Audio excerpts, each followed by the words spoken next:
এক বক্তব্যে গদি শেষ, আর এক লাইফে বাড়িটাও শেষ। কথা বলেন, এক বক্তব্যের কারণে ক্ষমতার চেয়ার শেষ, আর একটা লাইভ করতে আইসে বাড়িটাও শেষ হয়ে গেল। এই জন্য বাড়াবাড়ি করবেন না, বিদেশে আছেন ভালো থাকেন, আর ওই দেশে যদি জায়গা না হয় মাঝে মাঝে বলেন দেশের কাছে এসে শর্ট করে ঢুকবো। আমরা বলবো যাওয়ার আগে তো বলে যাননি, আসার আগে এত নাটক কেন? আপনি যে দিক দিয়ে মন চায় আপনি আসেন, আসেন। এই দেশের 18 কোটি মানুষ আপনাকে রিসিভ করার জন্য অধীর আগ্রহে পথ চেয়ে আছে, আপনি আসেন। বাংলার জমিনের দিকে তাকায় দেখলেন যারা মুসলমানের রক্ত নিয়ে খেলা করেছিল, এদেশের সোনার মানুষদেরকে ফাঁসির দড়িতে ঝুলিয়েছিল, শাপলা চত্বরে এতিম হাফেজ আলেম বাচ্চাদেরকে যারা হত্যা করেছিল, যাদের হাতে হাজার হাজার মুসলমানের রক্ত লেগেছিল, আজ তারা ক্ষমতার চেয়ার থুয়ে পালিয়ে গেছে। কথা বলেন ঠিক কিনা? আজকে তাদের ঢাকা ধানমন্ডি 32 ভেঙে জনগণ গুড়িয়ে দিয়েছে রাস্তার সাথে। এই যে তাদের কর্মের ফল, এটা হলো জনগণের রাগ ক্ষোভের বহিঃপ্রকাশ। আর তারা যে 16 বছর যে কর্ম করেছে, এটা হলো তাদের কর্মের ফল। সেখানে ধানমন্ডিতে আয়না ঘর পাওয়া যাচ্ছে নিচের দিকে কয়েকতলা বিল্ডিং এ। চিন্তা করা যায় বাজান, ছোট ছোট রুম, সেখানে বালিশ আছে থাকার মতো। তার মানে কি বুঝলেন? ভেজাল আছে না নাই? ধানমন্ডি 32-এর নিচে আয়না ঘর খুঁজে পাওয়া যাচ্ছে। তাহলে যারা এত জুলুম করেছিল, অত্যাচার করেছিল, আজ ওই বিল্ডিং গুলো থেকে মনে হয় মানুষের আত্মচিৎকার ভেসে আসে। এরা এতটা ভয়ঙ্কর ছিল, হাজার হাজার মানুষের রক্ত নিয়ে জীবন নিয়ে যারা খেলা করেছিল, দেখেন তো তাদের জীবনের পরিণতি এমনটা করে দিলেন তিনি কে? এজন্য বাজান বড়াই করতে নাই, অহংকার করতে নাই। তারা বড় বড় কথা বলতো, পালাবো না, হারাবো না। আমরা বারবার বললাম ম্যাডাম পদত্যাগ করেন। আল্লাহ বলে কিসের পদত্যাগ? এরা যে অন্যায় অপরাধ করেছে, শুধু পদত্যাগ না, আমি আল্লাহ এদেরকে দেশ ত্যাগ করতে বাধ্য করব। বলেন আল্লাহু আকবার। ইন্না বাতশা রাব্বিকা লাশাদীদ, আল্লাহর পাকড়াও বড় কঠিন। আল্লাহ ধরে ধরে না, যেদিন ধরবে মামু বাড়ি দিল্লি গিয়ে পড়বে। কথা বলেন ঠিক কিনা? আবার মাঝে মাঝে কল রেকর্ড ফাঁস হয়। এক বক্তব্যে গদি শেষ, আর এক লাইফে বাড়িটাও শেষ। কথা বলেন, এক বক্তব্যের কারণে ক্ষমতার চেয়ার শেষ, আর একটা লাইভ করতে আইসে বাড়িটাও শেষ হয়ে গেল। এই জন্য বাড়াবাড়ি করবেন না, বিদেশে আছেন ভালো থাকেন, আর ওই দেশে যদি জায়গা না হয় মাঝে মাঝে বলেন দেশের কাছে এসে শর্ট করে ঢুকবো। আমরা বলবো যাওয়ার আগে তো বলে যাননি, আসার আগে এত নাটক কেন? আপনি যে দিক দিয়ে মন চায় আপনি আসেন, আসেন। এই দেশের 18 কোটি মানুষ আপনাকে রিসিভ করার জন্য অধীর আগ্রহে পথ চেয়ে আছে, আপনি আসেন, আসেন। এই দিক দিয়ে মন চায় আসেন। কথা বলেন। বুবু আই বাপ তুমি আই বাহাগো, সেই দিন আইসা বুবু ক্ষমতা পাই বাহানা। ও বুবু আই বাপ তুমি আই বাহাগো, সেই দিন আইসা বুবু ক্ষমতা পাই বাহানা। খোঁজ নাই বহু কাদের কাকার, অবস্থা খারাপ দরবেশ বাবার, হাও নাঙ্কেল এখন সামনে আসে না। নেতা কর্মী সব জেলের ভিতর, আমি আসি ডরের ওপর, কখন জানি আসে গ্রেপ্তারি পরোয়ানা। বুবু আই বাপ তুমি আই বাহাগো, সেই দিন আইসা বুবু চিয়ার পাই বাহানা। ক্ষমতার চেয়ার থেকে নামা সহজ, কিন্তু ওই চেয়ারে ওঠা কঠিন। 16 বছর লাগছে চেয়ার ছাড়তে। আর আমরা সিদ্ধান্ত নেব আগামীতে আর যাই হোক কোন নারীকে এই দেশের প্রধানমন্ত্রী বানাবো না। আগামীতে পুরুষ হবে আমাদের প্রধানমন্ত্রী, যেই দলেরই হোক। পুরুষ চাই, পুরুষ। কারা কারা হাত তুলে দেখান? লিল্লাহে তাকবীর। হাত নামান। নারীদের দেখার দিন শেষ। আগামীতে পুরুষের বাংলাদেশ। কারণ মেয়েদের রাগ বেশি, জেদ বেশি, অভিমান বেশি। দেখেন না, স্বামীর সাথে বাড়িতে ঝগড়া লাগে, হাড়ি পাতিল ভেঙে ফেলে দেয়, স্বামী তুলে আছাড় মারে, রাগ করে বাবার বাড়ি যায়। দেখেন না, রাগ করে দেশ ছেড়ে ভারত গেছে। 18 কোটি মানুষকে ফেলায় গেছে। মায়া দয়া থাকলে যাইতো? যাইতো না। উনি যদি পদত্যাগ করে জেলেও যাইতো, তাও ওনার নেতা কর্মী বাহাবা দিত, দেশের মানুষও খুশি থাকতো। আপনি চলে গেলেন কেন? কথা কন না কেন? আর এখন আপনি ভারত থেকে কান্নাকাটি করেন না? আমাদের কষ্ট হয় না? খারাপ লাগে না? আপনি আসেন, আপনি আসেন। কথা কয় না, কথা কয় না। তাহলে কি মনে থাকবে? আগামীতে যেটাই হোক পুরুষ দরকার, যেই দলেরই হোক পুরুষ চাই। পুরুষ হবে এই দেশের প্রধানমন্ত্রী। কি কোন চাচা? কথা ঠিক আছে? কারণ মেয়েদের রাগ বেশি, ওরা শান্তির জায়গা পেলে জীবন চলে যাবে, জায়গা ছাড়বি না। কথা বুঝছেন তো নাকি? আর ওই যে মেয়েরা, শোনেন, মেয়েরা ক্ষমতায় গেলে কি হয়, কি হয় শোনেন, সমাজে ভয় আছে না নাই? রাত 2টার দিকে সিরাজগঞ্জ শহর থেকে টাকা নিয়ে কুনকুনিয়ে আসবেন, মনে মনে ভাবতেছেন আল্লাহ টাকা 2 লাখ নিয়ে বাড়ি পর্যন্ত যাইতে পারবো নাকি ছিনতাইকারী চোর ডাকাতের কবলে পড়ে টাকা যান দুইটাই হারাবো। ভয় আছে না নাই? চুরির ভয়, দুর্নীতির ভয়, টেন্ডারবাজি, চাঁদাবাজি, খুন ধর্ষণের ভয় সমাজে আছে না নাই? মেয়েটা কলেজে গেল, একা একা ফিরবে নাকি জামাই সাথী নিয়ে ফিরবে, ভয় আছে না নাই? মেয়েটা স্কুলে গেল, ভালোভাবে ফিরবে নাকি কারো লালসার শিকার হবে, ভয় আছে না নাই? এ বাজান মাঝে মাঝে শোনা যায় বাংলাদেশে অমুক জায়গায় চুরি হইতেছে, এমনকি মসজিদ থেকে জুতা পর্যন্ত চুরি হয়। আজ পর্যন্ত আমি হুজুরের 3 জোড়া স্যান্ডেল চুরি হয়ে গেছে। আমি যে মসজিদে জুমার নামাজ পড়াই, 2 বছর আগে ওই মসজিদের মাইক সেট চুরি হয়ে গেছে। তাহলে জুতা চুরি বন্ধ হচ্ছে না, আল্লাহর ঘরের মাইক চুরি হয়ে যায়। তাহলে এই সমাজে চুরি দুর্নীতি বন্ধ করতে হলে লন্ডন আমেরিকার আইন দিয়ে চুরি বন্ধ হবে না, ভারতের পানি পড়া দিয়ে চুরি বন্ধ হবে না। এই সমাজে চুরি বন্ধ করতে হলে আল্লাহর আইন দিয়ে চোরের বিচার করা লাগবে। কথা বলেন ঠিক কিনা? আল্লাহর বিধানে শান্তি, আল্লাহর বিধানে মুক্তি। আজ থেকে 1500 বছর আগে আল্লাহ আইন দিয়েছেন, ওয়াসসারিকু ওয়াসসারিকাতু ফাকতুউ আইদিয়াহুমা জাযাআম বিমা কাসাবা নাকালাম মিনাল্লাহ। সূরা মায়েদার 38 নম্বর আয়াতে আল্লাহ আইন দিয়েছেন, চোর পুরুষ হোক আর নারী হোক, আল্লাহর বিধান, আল্লাহর ফয়সালা। অপরাধ যদি প্রমাণিত হয়, চোরের ডান হাতের কবজি কেটে দাও। একটা চোরের হাত কেটে মিডিয়ার মাধ্যমে যদি ফালাও করে প্রচার করা হতো, বাংলাদেশের সমস্ত চোরেরা তওবা করে আল্লাহর ওলি হয়ে যেত। কিন্তু কে শোনে কার কথা? আজও গেল না মনের ব্যথা। এখন উচিত কথা যদি কই, পিঠের ওপর দিয়া যাবি মই। এ আনন্দে কিছু লোক কিনা খাবে বগুড়ার স্পেশাল দই। যত 10 নন্দ ঘোষ, 70টা বললে 10, করলে অন্যায়ের প্রতিবাদ। নামটা হবে তোমার মৌলবাদ, নামটা হবে তোমার জঙ্গিবাদ। বলে 1500 বছরের আইন, এগুলো ব্যাকডেট, এগুলো চলবে না। এই বেটা, ব্যাকডেট না আপডেট, খালি চালু করে দেন। একটা চোরের হাত কেটে মিডিয়াতে প্রচার করো যে বাংলার পার্লামেন্টে আইন পাস করা হলো, চুরি করলে হাত কেটে দেওয়া হবে। একটা চোরের হাত কেটে খালি টেস্ট করেন, টেস্ট করেন, টেস্ট করেন, একদিনে চুরি বন্ধ হয়ে যাবে। কথা কন ঠিক কিনা? কিন্তু চুরির আইন পাস করবে না, কারণ নেতা দেখে বাপরে বাপ, চুরির আইন চালু করলে তো আমার হাতে আগে কাটা যাবে, কারণ এই হাত দিয়ে যে পরিমাণে দুর্নীতি করছি। 11 লক্ষ কোটি টাকা দুর্নীতি করে বিদেশে পাচার করেছে নেতা, দেশি বাড়ি বিদেশে, সম্পদের পাহাড়। কথা বলেন, হাজার হাজার বিঘা জমি জোর করে দখল করছে। আজকে গ্যারেজে 5-10 কোটি টাকা দামের গাড়ি পরে আছে, এমপি মন্ত্রী নাই, সব পালিয়ে গেছে। কথা কন। আর গতকালকে বাংলাদেশে যে ভয়াবহ হইছে, বিভিন্ন জায়গায় এমপি মন্ত্রীর না বাড়ি ঘরে না অক্ষত ছিল। এই ম্যাডাম লাইভ করবে রেসে, এমপি মন্ত্রী বাড়ি ঘরও গেল। বগুড়া শহরে দেখলেন না আওয়ামী লীগের যে অফিস ছিল, ভাই আকারে ভাঙ্গিয়া কুড়িয়ে সব শেষ করে ফেলে দিছে। বিভিন্ন জেলায়, গাইবান্ধাতে শেষ। তারপরে মনে করেন ওবায়দুল কাদেরের বাড়ি, শামীম ওসমানের বাড়ি, যা ছিল বিভিন্ন জায়গায় যতটুকু ছিল, মাথা গরম করা এমপি, যশোরের এমপি, ওরও বাড়ি ঘর ভেঙে ফেলে দিয়েছে।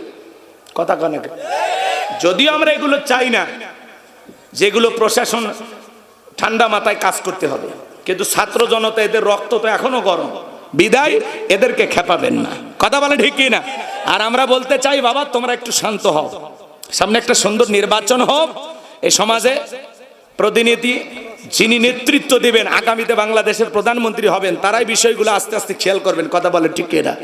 আমরা খুব বেশি অস্থিরতা করলে বহির্বিশ্বের দরবারে আবার ঝামেলা আসে। কথা কন ঠিক কিনা?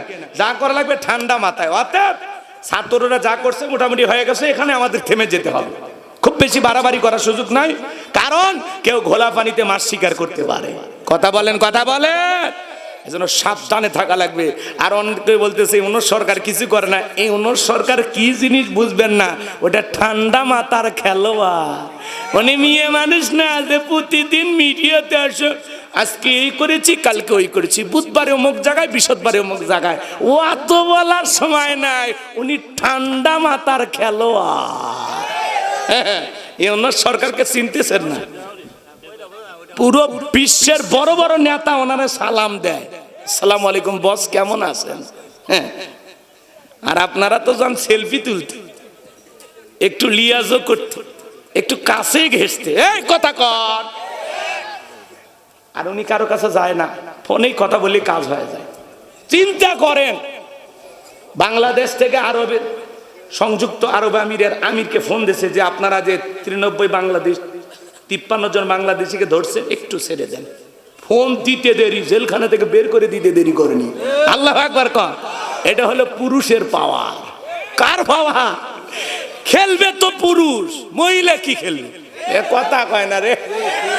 কে খেলবে? পুরুষ। সমাজের নেতৃত্ব দেবে পুরুষ। মহিলা নেতা হলে খালি ইউনিয়ন পরিষদ গরম হবি, ওটা কাজ হবি না। কথা কয় না কে? পুরুষ দরকার, সব জায়গায় পুরুষ। মেয়েরা মেয়েদের মতো থাকবে, কথাকে বোঝা গেল? ওরা চাকরি করবে, বিভিন্ন জায়গায় করবে, ওদেরও মন চাইলে আসবে সমাজে, সমস্যা নেই। কিন্তু একেবারে মাথার উপরে তুললে বিপদ। কথা কন? ওরা সম্মান মর্যাদার দিক দিয়ে ওপরে থাকবে। নারীদের সম্মান, ইজ্জত, মান, মর্যাদার সব দিক দিয়ে নারীদেরকে আমরা উঁচুতে তুলে রাখবো।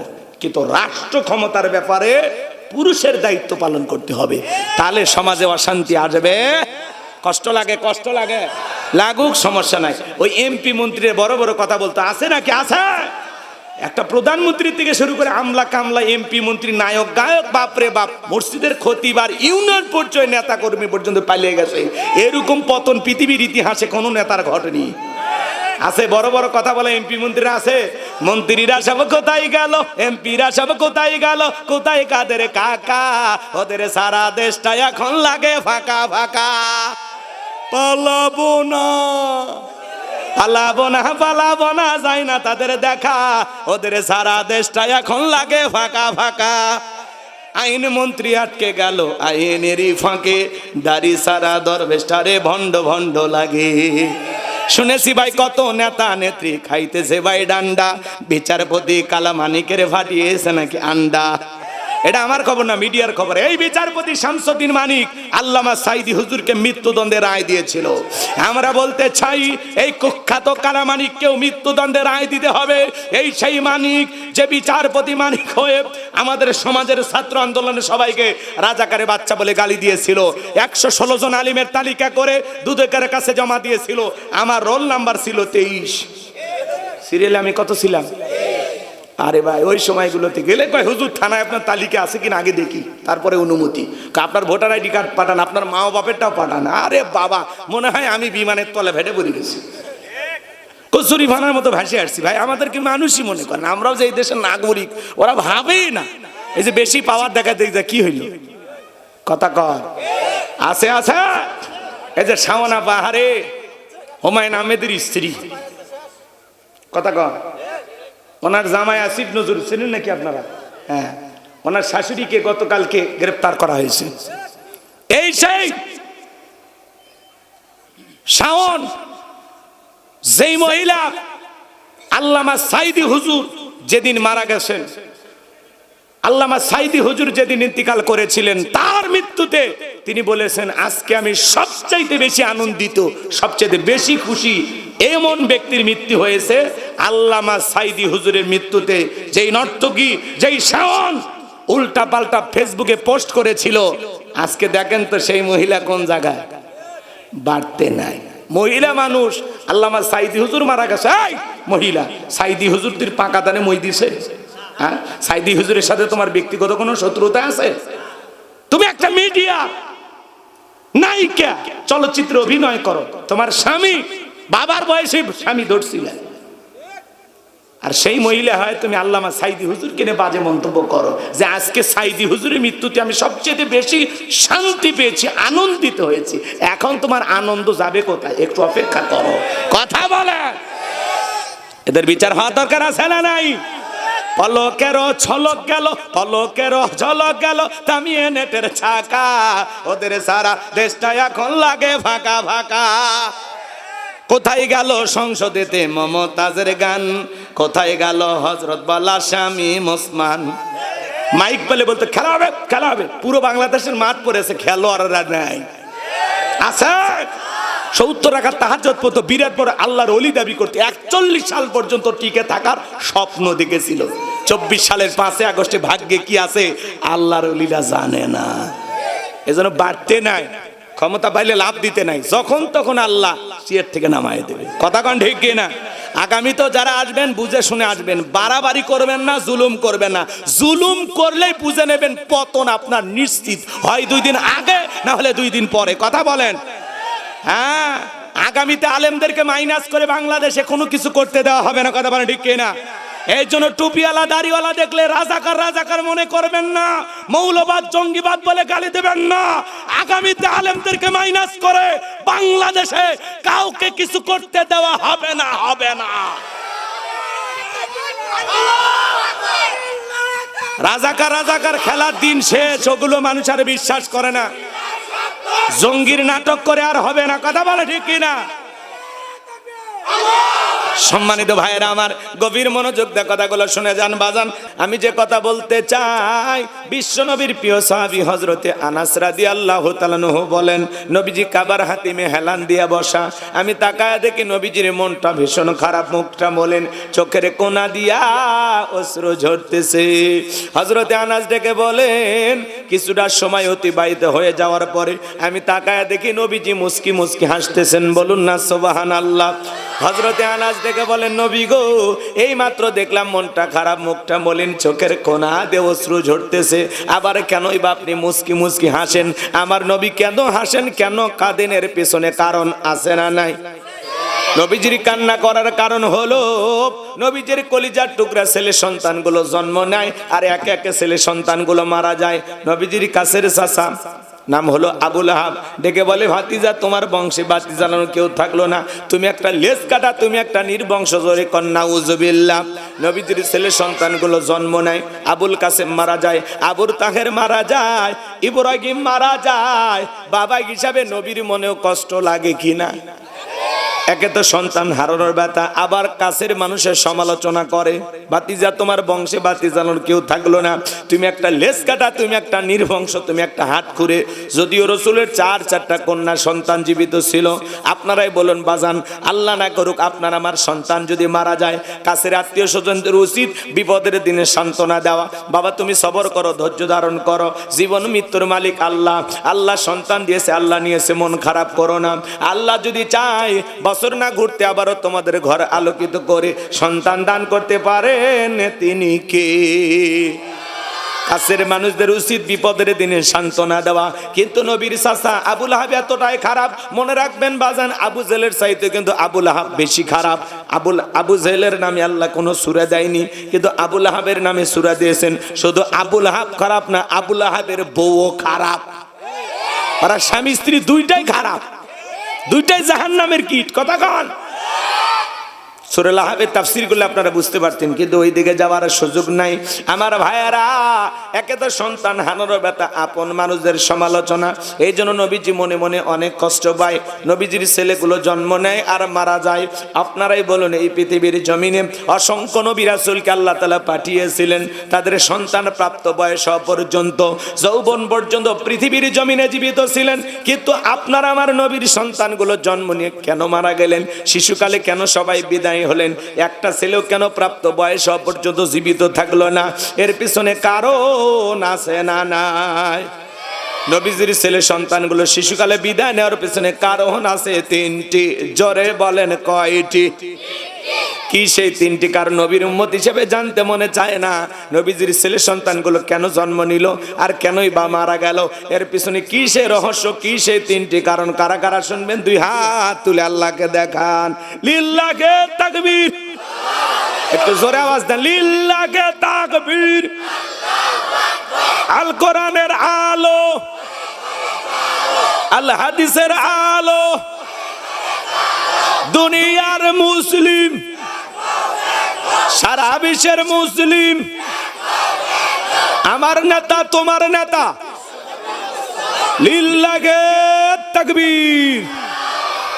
হাত নামান আমার ভাইয়েরা। নবীজির ছেলে সন্তানগুলো কেন শিশুকালে মারা গেল?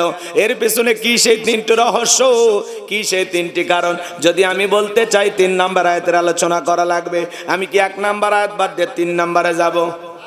জোরে বলেন বাজান যাব। 1 নাম্বার আয়াত বাদ দিয়ে 3 নাম্বারে যাওয়া যাবে নাকি আস্তে আস্তে শুরু করা যাক? ধৈর্য আছে তো ভাই আপনাদের?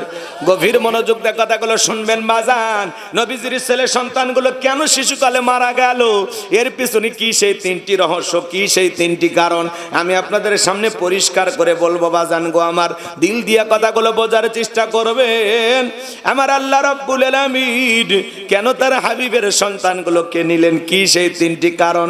একে তো সন্তান হারানোর ব্যথা, আবার আপন মানুষদের সমালোচনা, এজন্য নবীজি মনে মনে কষ্ট পায়। অন্যদিকে সাহাবায়ে কেরাম যারা ইসলাম ধর্ম গ্রহণ করে, কাফের বেঈমানরা তাদের উপর নির্যাতন ও জুলুমের স্টিম রোলার চালায়। হযরতে বেলাল তখনও কালেমা পড়ে মুসলমান হন নাই। নবীজি রাতের বেলায় দারুল আরকামে বসা। হযরতে বেলাল বিশ্ব নবীর দরবারে উপস্থিত হয়ে গেলেন। নবীজির চেহারার দিকে তাকাইয়া ডেকে বলেন, নবী গো, আপনার চাইতে সুন্দর মানুষ আমি জীবনে কোনোদিন দেখি নাই, বলুন সুবহানাল্লাহ। আপনার আমার নবী কতটা সুন্দর ছিলেন জানেন? হযরতে জাবের রাদিয়াল্লাহু তাআলা বলেন, পূর্ণিমা রাত আমি রাসূলের বাড়িতে গিয়েছিলাম। সেদিন দেখেছিলাম চাঁদ উদয় হয়েছে 2টা, একটা চাঁদ আসমানে আর একটা চাঁদ জমিনে। হযরতে জাবের রাদিয়াল্লাহু তাআলা বলেন, আমি একবার আকাশের পূর্ণিমার চাঁদের দিকে তাকাই, আর একবার বিশ্বনবীর চেহারার দিকে তাকাই। হযরতে জাবের ডেকে বলেন, ওই আকাশের পূর্ণিমার চাঁদের চাইতেও বিশ্বনবীকে আমার কাছে বেশি সুন্দর মনে হয়। আম্মা জান আয়েশা ডেকে বলেন, যারা ইউসুফ নবীর চেহারার দিকে তাকাইয়া মিশরের নারীরা ফল কাটতে গিয়ে আঙ্গুল কেটে ফেলে দিয়েছে, ওরা যদি আমার বিশ্ব নবীর চেহারার দিকে তাকাইতো, শুধুমাত্র আঙ্গুল নয়, আঙ্গুল কাটতে কাটতে হাত কাটতে কাটতে কখন যা নিজের কলিজা কেটে দুফা করে দিত, মুহূর্তের জন্য টের পাইতো না। আপনার আমার নবী এতটাই সুন্দর, সুবহানাল্লাহ। আম্মা জান আয়েশা আরো বলেন, ও দুনিয়ার মানুষ, তোমাদের একটা সূর্য আছে, আমি আয়েশারও একটা সূর্য আছে। তোমাদের সূর্য উদয় হয় দিনের বেলায়, আমি আয়েশার সূর্য উদয় হয় রাতের বেলায়। আম্মা জান আয়েশা ডেকে বলেন, একদিন রাতের বেলা আমি সেলাইয়ের কাজ করতেছিলাম, হঠাৎ থেকে হাত থেকে সুইটা পড়ে গেল। বাতিতে কোনো তেল ছিল না, বাতি জ্বালাইতে পারলাম না, অপেক্ষায় বসে থাকলাম। আম্মা জান আয়েশা ডেকে বলে, নবী যে যখন এশার সালাত আদায় করার পরে ঘরের ভিতরে সর্বপ্রথম প্রবেশ করে আমি আয়েশাকে সালাম দিলেন। নবী ঘরে ঢুকে স্ত্রীকে কি দিলেন? সালাম দিলেন। জোরে বলেন, কি দিলেন? সালাম দিলেন। সালাম আছে যেখানে শান্তি আছে সেখানে। বাড়িতে যা আপনারা বউকে সালাম দিবেন, নবীর উম্মত হিসেবে আমল বাড়িতে চালু থাকার দরকার আছে না নাই? বাড়িতে আজ থেকে বউকে সালাম দিবেন, আসসালামু আলাইকুম রহিমা, কেমন আছো সোনা? ঘরের দরজাটা খোলো না, আমি তোমার লিটনের বাপ, তোমার দিওয়ানা। বউ খুশি হয়ে দরজা খুলবে, কথা বলেন ঠিক কিনা? কিন্তু আপনার আমার ব্যবহার এত মিষ্টি না। ঘরে দরজা যা চিৎকার মেরে ডাক দেয়, এ রুবেলের মা, এ দরজা খোল, বেশি দেরি হলে দরজা ভাঙে ফেলে, তোর পিঠের উপর কি যে হবি রে। ভিতর থেকে বউ বলে, এটা স্বামী না সেখানে আজরাইল। এরকম আছে না নাই? বউকে সালাম দিবেন। সালাম আছে যেখানে সমাধান আছে। স্বামী স্ত্রীর মধ্যে সালাম আদান প্রদান হলে একে অপরের প্রতি শ্রদ্ধা, ভক্তি, বিশ্বাস, ভালোবাসা বেড়ে যায়। আল্লাহু আকবার বলেন। আর বাড়িতে যায় আর স্বামীও সালাম দেয় না, বউও সালাম দেয় না, দুইজনে বোবা বোবা। কথা কন, বাড়ির যা বউ সালাম দিবেন, মনে থাকবে তো ইনশাল্লাহ। এই ওয়াজ এক জায়গায় করলাম, বলে হুজুর বউকে সালাম দিতে গিয়ে শরম লাগে। আমি তখন বললাম, বাবা স্ত্রীর সহবাসের একটা দোয়া আছে, তুমি কি জানো? কয় দোত হুজুর, এটা দোয়া পড়ার টাইম। আমি তখন বললাম, তুমি কি বিয়ে করছো? কি কোন হুজুর? 3 সন্তানের বাপ আমি। আমি তখন বললাম, 3টা সন্তানের বাবা হয়ে গেলা, তোমার শরম করে না? বউকে সালাম দিদিকে শরম লাগে, ওটা শরম না শয়তানি।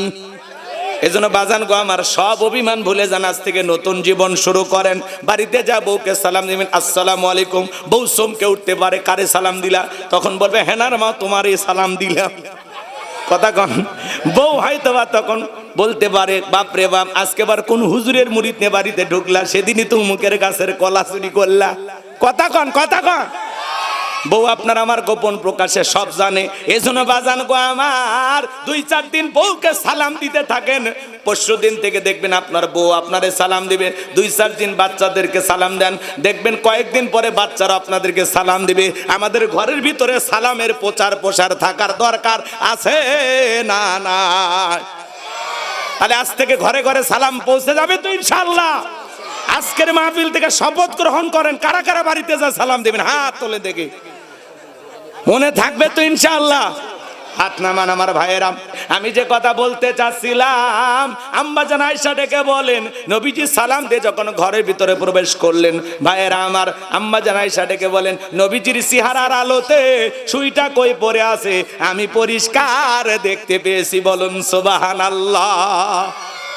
ভালো করে মনোযোগ দিয়ে শুনবেন বাজান, কেমন নবী পাইছি বাজান, যে নবী জমিনে পথ চললে আসমানের এক খণ্ডক মেঘ এসে ছায়া প্রদান করতে। বলুন সুবহানাল্লাহ। যেই নবীর চেহারার উপরে মশা মাছি পড়া হারাম। আল্লাহু আকবার। নবীজি যখন ঘেমে যেতেন, আম্মা জানেরা নবীজির দেগের ঘামগুলো সুগন্ধি হিসাবে শিশির ভিতরে জমা রাখতেন, আর বিশেষ দিনে নবীজির দেগের ঘামগুলো সুগন্ধি হিসেবে ব্যবহার করা হতো। কেমন নবী পাইছি, যে নবী থুতু নিক্ষেপ করলে সেখান থেকে সুগন্ধি বের হয়। নবীজি অজু করলে অজুর পানি দিয়ে সুগন্ধি বের হয়ে যায়। নবীজি আমার যেই রাস্তা দিয়ে হেঁটে যায়, কিছুক্ষণ পরে ওই রাস্তা দিয়ে হেঁটে গেলে নবীজির দেগের সুঘ্রাণ পাওয়া যায়। বলুন সুবহানাল্লাহ। যে নবী হ্যাঁ বললে তামাম পৃথিবীবাসীর জন্য আল্লাহ পাক হালালে পরিণত করে দেয়, যে নবী না বললে তামাম পৃথিবীবাসীর জন্য আল্লাহ পাক হারামে পরিণত করে দেয়। আসমানের চাঁদের দিকে ইশারা করলে চাঁদ দুই টুকরো হয়ে যায়, জমিনে পা তুললে মাওলা পাকের আরশে আজিমে পৌঁছে যায়। একটু জোরে বলুন না সুবহানাল্লাহ। সম্মানিত ভাইয়েরা আমার, গভীর মনোযোগ দিয়ে গুনাহগারের কথাগুলো শুনে যান বাজান। আমি গুনাহগারের যে কথা বলতে চাই, হৃদয়ের কান পেতে কথাগুলো শুনে যান। কেমন নবী পাইছি, সেই ছাগলের স্তনে দুধ নাই, নবীজির হাতটা লেগে গেলে দুধে পরিপূর্ণ হয়ে যায়। সেই খাবার 2-3 জন মানুষ খাবে, ওই খাবারে যখন নবীজির হাতটা লেগে যায় শত শত মানুষ খাবার, কেউ যেমন খাবার তেমনি থাকে। যেই নবীর চেহারার দিকে তাকাইলে পেটের ক্ষুধা নিবারণ হয়ে যাইতো। সেই নবীর কাছে হযরত বেলাল, কথা মনে আছে না ভুলে গেছেন? হযরতে বেলাল ডেকে বলে নবী গো, আপনি কালেমার দাওয়াত দেন, ইসলামের প্রচার প্রসার করেন, দয়া করে আমারে কালেমা পড়ে মুসলমান বানায় দেন। বিশ্বনবী হযরত বেলালকে পড়া দিলেন লা ইলাহা ইল্লাল্লাহু মুহাম্মাদুর রাসূলুল্লাহ সাল্লাল্লাহু আলাইহি ওয়াসাল্লাম। হযরতে বেলাল কালেমা পড়ে মুসলমান হয়ে গেল।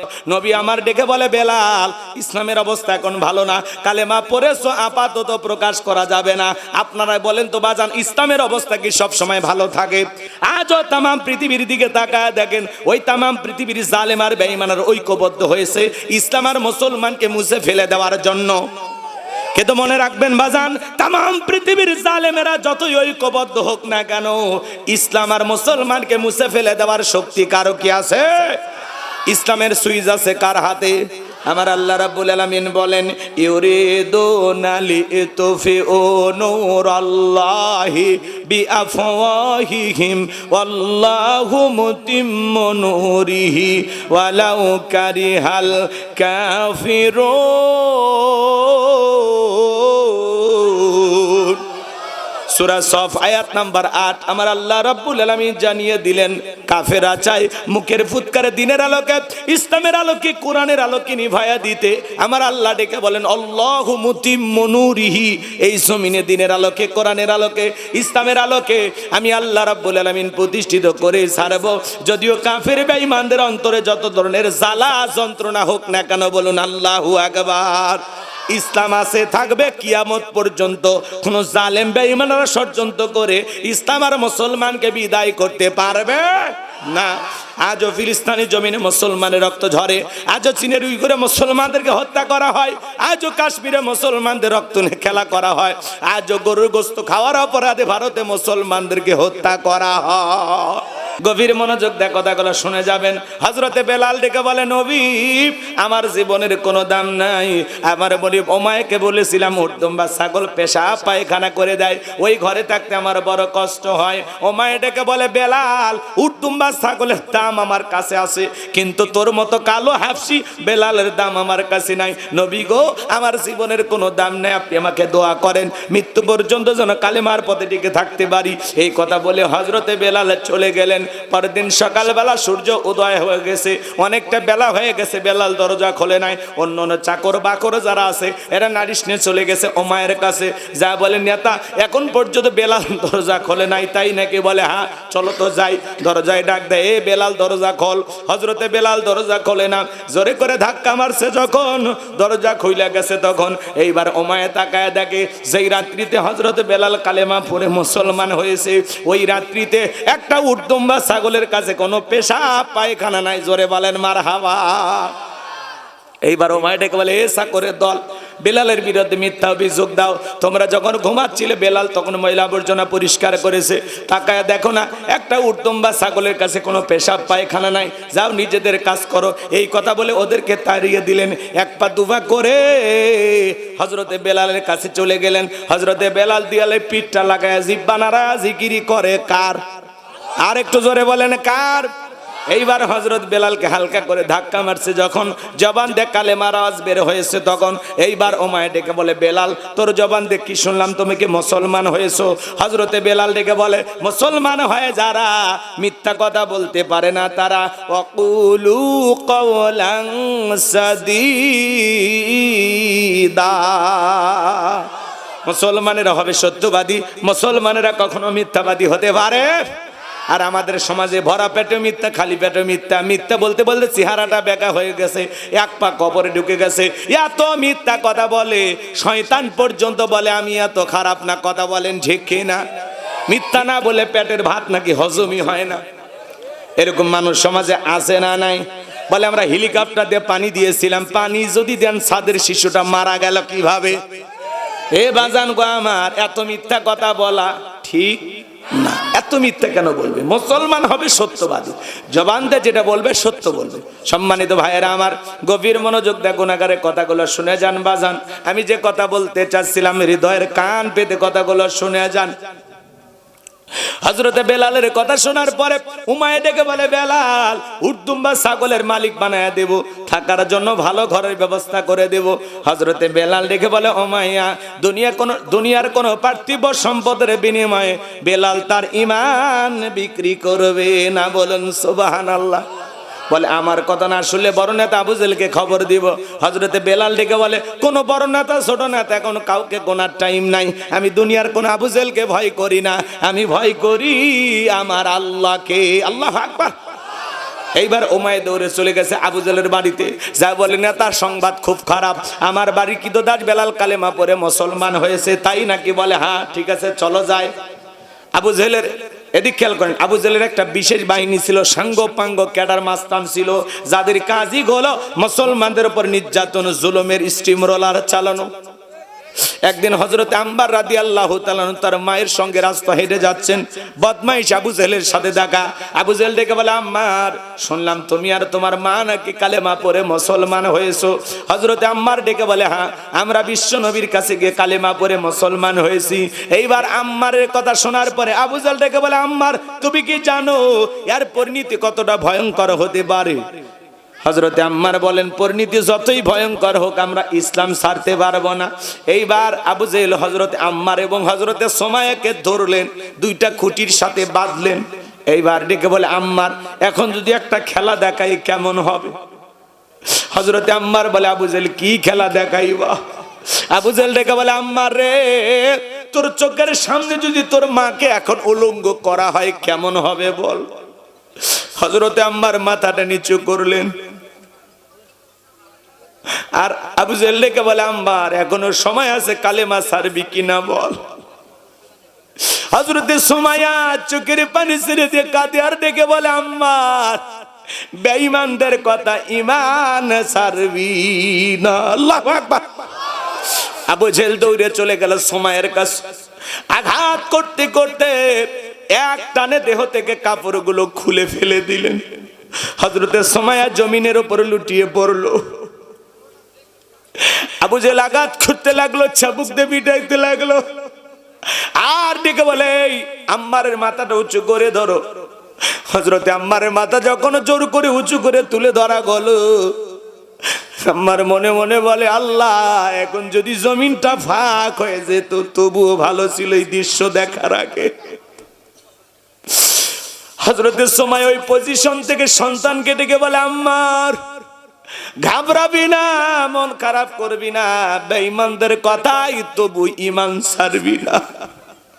এবার আবু জেহেল বর্ষা দিয়া লজ্জাস্থানে আঘাত করলেন। আঘাত করতে করতে ফিনকি দিয়ে রক্ত দিয়ে রাস্তা মেখে গেল। শাহাদাতের পিয়ালা পান করবেন হযরতের সুমাইয়া। মৃত্যুর সময় চলে আসছে। ওই সময় সন্তানকে ডেকে বলে, আম্মা খবরদার, বেঈমানদের কথা ঈমান ছাড়বি না। আমি শাহাদাতের পিয়ালা পান করতেছি, ও আমার সন্তান আম্মার, আমি আমার নাকে জান্নাতের সুঘ্রাণ পাইতেছি। তোমারে আমি বলে যাই আম্মার, ওই বেঈমান আবু জেহেলের কথা ঈমান ছাড়বা না। আল্লাহু আকবার।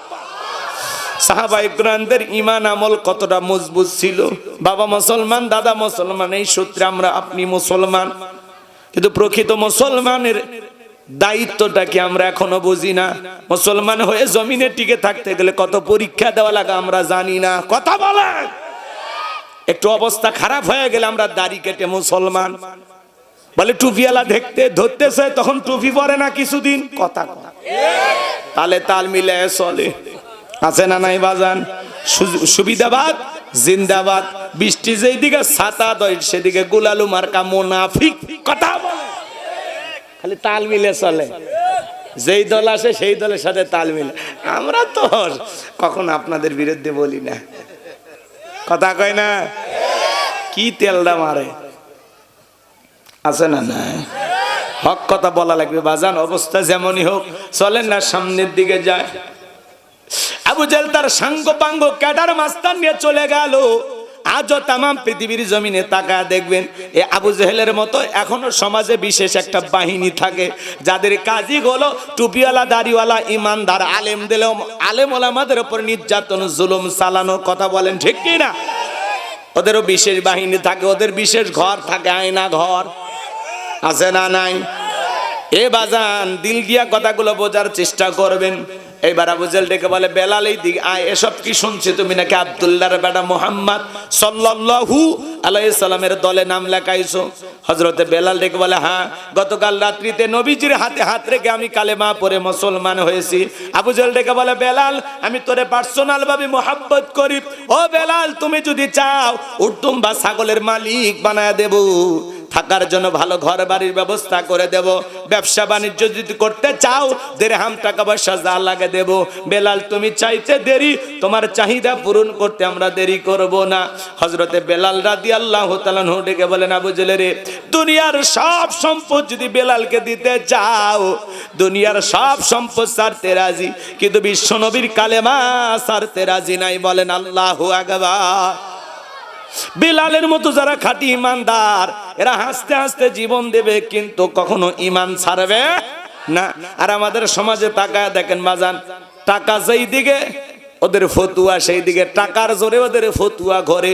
টাকা পাইলে বৈধকে অবৈধ বলে চালিয়ে দেয়, আর অবৈধকে বৈধ বলে চালিয়ে দেয়। টাকার জোরে ওদের ফতুয়া ঘরে। টাকা পাইলে বাতিলের 5 গোলাম হয়ে যায়। এক প্যাকেট বিরিয়ানি পাইলে কয়, ম্যাডাম আপনি জান্নাতি। কথা কন না, এরকম ওজন নাই। রাগ করে বউ তালাক দেশে, বউ তো রাগ করে মানুষ তালাক দেয় নাকি? সিরাজগঞ্জ শহর থেকে 2 কেজি জিলেপি, তারপরে দই মিষ্টি, ফল ফুট, তারপরে গরুর গোশ, দেশি মুরগি সব নিয়ে আসে বউরি আরামা এসে খাওয়াইয়া মুখে মিষ্টি তুলে দেয় আর বলে, সোনা এত আদর কেন করতেছিস জানিস, আজকে তোরা তালাক দেব। এরকম আদর করে কেউ তালাক দেয় নাকি রাগ করে তালাক দেয়? কথা বলে। আর যুবক যারা আছো, রাগ করে বউ তালাক দিও না। কথা কয়, রাগ করে বউ তালাক দেয়, পরে আবার 2টা সিগারেট খাওয়ার পরে মাথা যখন ঠান্ডা হয় তখন বলে 2-3টা বাচ্চা আছে, কি করে মুফতি সাহেবের কাছে ধরে, হুজুর 2টা বাচ্চা আছে হুজুর, একটা বার দেখেন হুজুর। কথা কয়, হুজুর তো কয় না ভাই এটা হবি না, এটা সম্ভব না। আমি এমনি বলতেছি আপনাদেরকে বোঝানোর জন্য, রাগ কইরেন না। তালাকের মাসালা খুব জটিল, উদাহরণ দিতেছি কথা বোঝানোর জন্য। তো হুজুরের হাতে যখন 2-4 হাজার টাকা ধরা দেয়, হুজুর যখন টাকা পায় তখন বলে, ও ঠিক আছে। আসলে দেখেন মানুষ মাত্রায় তো ভুল হয়, আল্লাহ বিশাল দয়ালু। এই একবারই তো না, তাহলে তওবা তাকে তা করে আর একবার রিস্ক নেওয়া যায়। টাকা পাইছে যে ফতুয়া চেঞ্জ, কথা কয়। রাগ করে যদি কেউ একটা মানুষের পেটে ছুরি চালায় দেয় আর লোকটা যদি মারা যায়, রাগ চলে গেলে অবশ্যই মৃত ব্যক্তিটা আবার জীবিত হবে। কি ভাই, রাগ করি তো মানুষ বউ তালাক দেয়, কই তুই তালাক, তোর মা বোন সব তালাক, বিয়ে করছে বউ, তোর শাশুড়ি কেমনে তালাক দেয়? এরকম মানে আছে না নাই? মাথা গরম। এই তোর মাথা এত গরম হয় বউ তালাক না দিয়ে, তোর মাথা গরম হয়েছে বউয়ের ওপর, ঠিক আছে 7 দিন যা বান্দরবন থেকে, মাথা ঠান্ডা হলে বাড়িতে আসিস। কথা কন, তোমার মাথা এত গরম হয়েছে 7 দিন পুকুরে ডুবে থাক, মাথা ঠান্ডা হলে বাড়িতে আসিস। মাথা গরম হইলে আর কিচ্ছু না, খালি তালাক দেওয়ার কথাই মনে হয়। বিয়ে করার আগে তালাকের মাসালা জানবা, কি কি কারণে বউ তালাক হয়। কথা কন, তুমি দুনিয়ার সব বোঝো, খালি এই জায়গা দেশে দুর্বল হও না। চলেন না বাজান, সামনের দিকে যায়। যে কথা বলতে চাচ্ছিলাম গভীর মনোযোগ দিয়ে শুনবেন। আর যাই হোক, বউকে গালি দেন, 2 দিন বাড়িতে না আসেন, বউকে বাপের বাড়ি পাঠায় দেন, নানান ধরনের ঝুল ঝামেলা করেন, কিন্তু খবরদার তালাক দিবেন না, ওটা হলো শেষ সিদ্ধান্ত। তার মানে আপনি আপনার বউয়ের সাথে আর থাকতে চাচ্ছেন না, এই জন্য শেষ কথাটাই হলো তালাক। এই সিদ্ধান্তটা নেওয়ার আগে খুব চিন্তা ভাবনা। অধিকাংশ মানুষ প্রায় দিনই ফোন আসে, হুজুর এই ব্যাপার, এই ঘটনা, আমি রাগ করে আমার বাচ্চাখানে 2-3টা থাপ্পড় মারছি, আমি আর সহ্য করে পারিনি, যে আমারই বাচ্চাকে মারলি যা তোরই তালাক দেবো। আচ্ছা, মা যদি সন্তানকে মারে সেই জন্য কেউ বউ তালাক দেয়? হ্যাঁ, পাগল ছাগল এরকম আছে না, মানে মাথা ঠিক নাই, মানে ওই সময় মেজাজটা কন্ট্রোল করতে হবে। হ্যাঁ, কি হয়েছে বাজান, রাগ করেন? বলবো চলেন না সামনের দিকে যায়। তাহলে টাকার কারণে ফতুয়া এদিক সেদিক হয়ে যায়, টাকার জোরে ফতুয়া ঘরে, কথা ক্লিয়ার না ভেজাল আছে? চলেন না সামনের দিকে যায়। বেলালের মতো যারা ইমানদার, এদেরকে টাকা দিয়ে কেনা যায় না। আবু জেল ডেকে বলে, বেলাল রে, সোজা আঙ্গুলে ঘিউ না উঠলে আঙ্গুলে একটু বাঁকা করা লাগবে। এই কথা বলে যুবকদের লিলিয়ে দিলে চাবুক দিয়ে পিটাও। হযরতে বেলালকে চাবুক দিয়ে পিটানো শুরু হলো। তা যত জোরে চাবুক মারে, বেলাল তত জোরে আল্লাহর নামের জিকির করে। চাবুক দিয়ে পিটাইতে পিটাইতে কালো চামড়া গুলো ফেটে রক্ত ঝরতেছে। আবু জেল ডেকে বলে, বেলাল, চাবুক দিয়ে মারতে মারতে কালো চামড়া গুলো পেটে রক্ত ঝরতেছে, তারপরে কি নবী মুহাম্মাদের কালেমা ছাড়বি না? হযরতে বেলাল ডেকে বলে, আবু জেল রে, মারতে মারতে যদি মেরে ফেলে দাও, জীবনটা দিতে রাজি, নবীজির কালেমা ছাড়তে রাজি নাই। বলেন আল্লাহু আকবার। এবার আবু জেল বলল, বেলালের পায়ে রশি দিয়া বাঁধো, ওঠের পায়ের সঙ্গে লাগাইয়া মরুভূমির উত্তপ্ত গরম বালিতে ছেঁচড়াইয়া না ঘোরা গুলো বাজান। আরবের বালিগুলো এত গরম, চাল দিলে মরি হয়ে যায়। বাবলা গাছের কাঁটাগুলো জিহ্বার ভিতরে পেরেকের মতো মারা গেলো। এত নির্যাতন জুলুম করার পরে বিকেল বেলা নিয়ে এসে বলে, বেলা, চাবুক দিয়ে পিটাইলাম, পায়ে রশি লাগাই এনে ঘুরলাম, এত নির্যাতন জুলুম করা হলো রে বেলাল, তারপরে কি নবী মুহাম্মাদের কালেমা ছাড়বে না? হযরতে বেলাল ডেকে বলে, আবু জেল রে, মারতে মারতে যদি মেরেও ফেলা দাও, বেলালের নিঃশ্বাস থাকবে যতদিন, বেলাল ইসলামের পথে টিকে থাকবে ততদিন। আল্লাহু আকবার। এইবার আমার ভাইয়েরা, আবু জেল যুবকদের লিলিয়ে দিল, যাও বিশাল বড় একটা পাথর নিয়ে এসে বেলালের বুকের উপরে চাপায়া দাও। অনেক বড় বিশাল ওজনের একটা বড় পাথর নিয়ে এসে হযরতে বেলালের বুকের উপরে চাপায়া দিল। আর আবু জেল মনে করলো পাথরের চাপা রাখাতে বেলাল মারা যাবে, হাত বাঁধা পা বাঁধা, বুকের উপরে বিশাল বড় পাথর। এরপরে রক্তাক্ত জিহ্বা নিয়ে হযরতে বেলাল জিকির করে কা, তবু জিকিরি বন্ধ করে না। আপনাকে আমাকে জিকিরি করার জন্য কেউ মারে না, পেটে দেয় না, ধমক দেয় না, তবু আমরা কপাল পর আল্লাহর জিকিরি করি না। হে বাজান, মাঠে কাজ করতে করতে জিকিরি করা যায়, ব্যবসা বাণিজ্য করতে করতে জিকিরি করা যায়, রিক্সা ভ্যান চালাইতে চালাইতে জিকিরি করা যায়, রাস্তাতে হেঁটে যেতে যেতে জিকিরি করা যায়, বিছানায় শুইয়া বৈশা জিকিরি করা যায়। সব সময় জবানে জিকিরি চালু রাখবো কার? হাদিস শরীফের ভিতরে আসছে, যার জিহ্বাটা আল্লাহর জিকিরে তরু তাজা থাকে, আল্লাহর জিকিরে ভিজা থাকে, ওই জিহ্বাওয়ালা মানুষ কোনদিন জাহান্নামের আগুনে জ্বলবে না। বলুন সুবহানাল্লাহ। এজন্য সবসময় আল্লাহ তাআলার জিকিরি করতে হবে। আজ করুনি আজ করো কমাস করলি ওয়ালা তাকফুরুন, তোমরা আমারে স্মরণ করো, আমি আল্লাহ তোমাদেরকে স্মরণ করব। কৃতজ্ঞতা প্রকাশ করো, অকৃতজ্ঞ হয় না। এজন্য সবসময় জবানে জিকির চালু রাখবো কার? সুবহানাল্লাহ, আলহামদুলিল্লাহ, আল্লাহু আকবার, লা ইলাহা ইল্লাল্লাহ, সুবহানাল্লাহি বিহামদিহি, সুবহানাল্লাহিল আযীম। পারবো তো ইনশাআল্লাহ? পারবো তো ইনশাআল্লাহ? আল্লাহ যেন আমাদের সবাইকে সব সময় আল্লাহর জিকির করা তৌফিক দান করেন। জোরে বলেন আমিন। হযরতে বেলালের বুকের উপরে পাথর, এরপরে জিহ্বা নাড়া আল্লাহর জিকির করে, চোখের কোণা দিয়ে পানি ঝরে, আর ঢেকে বলেন আল্লাহ। বুকের উপরে পাথর থাকার কারণে তোমার মতো মালিকের জিকির করতে বড় কষ্ট হয়। তুমি তো সেই আল্লাহ, ইব্রাহিমের জন্য যদি নমরুদের আগুনকে ফুলের বাগান বানায় দিতে পারো, তুমি যদি ইব্রাহিমের জন্য নমরুদের আগুনকে ফুলের বাগান বানায় দিতে পারো, আল্লাহ তুমি কি পারো না আমি বেলালের বুকের পাথরটাকে তুলার মতো নরম বানায় দিতে? হযরতে বেলাল দোয়া করতে দেরি, আসমানের মালিক আল্লাহ দোয়া কবুল করতে দেরি করে নাই। বেলালের বুকের পাথরটাকে আমার আল্লাহ তুলার মতো নরম বানিয়ে দিয়েছেন। বলুন সুবহানাল্লাহ। আশিক রাসূল বেলাল, নবীর পাগল বেলাল, নবীকে কতটা ভালোবাসতেন জানেন? নবী যখন মক্কা নগরীতে পথ চলতো, বেলাল একবার ডানে যায় আর একবার বামে যায়।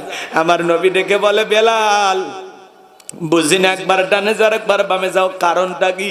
হযরতে বেলাল রাদিয়াল্লাহু তাআলা ডেকে বলে, নবী গো, আপনি কালেমার দাওয়াত দেন, কোরআনের প্রচার করেন, ওই কাফেররা হলো আপনার শত্রু। আপনাকে টার্গেট করে যদি ডান থেকে তীর নিক্ষেপ করে, ওই তীরটা যেন সর্বপ্রথম বেলালের বুকের ভিতরে ঢোকে। আবার যদি বাম থেকে তীর নিক্ষেপ করে গো নবী, ওইটা যেন সর্বপ্রথম আমি বেলালের বুকের ভিতরে ঢোকে। আমি বেলাল মারা গেলে ইসলামের ক্ষতি হবে না, কিন্তু আপনি নবী মারা গেলে ইসলাম আর মাথা উঁচু করে সামনের দিকে দাঁড়াতে পারবে না। বলুন আল্লাহু আকবার। সেই আশিক রাসূল বেলাল, নবীর পাগল বেলাল, যে কথা বলতে চাচ্ছিলাম বাজান, হৃদয়ের কান পেতে কথাগুলো শুনে যান।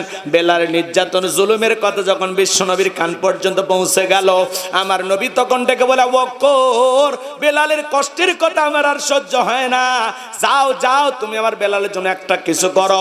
হযরত আবু বকর সিদ্দিক রাদিয়াল্লাহু তাআলা আনহু কয়েক গুণ দাম বেশি দিয়া গোলামীর জীবন থেকে হযরত বেলালকে আজাদ করলেন, মুক্ত করলেন। বলুন আল্লাহু আকবার।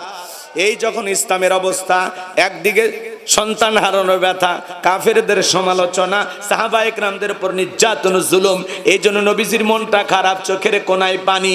নবীর যখন মন খারাপ, নবীকে সান্ত্বনা দেওয়ার দায়িত্ব কার? আরেকটু জোরে বলেন না কার?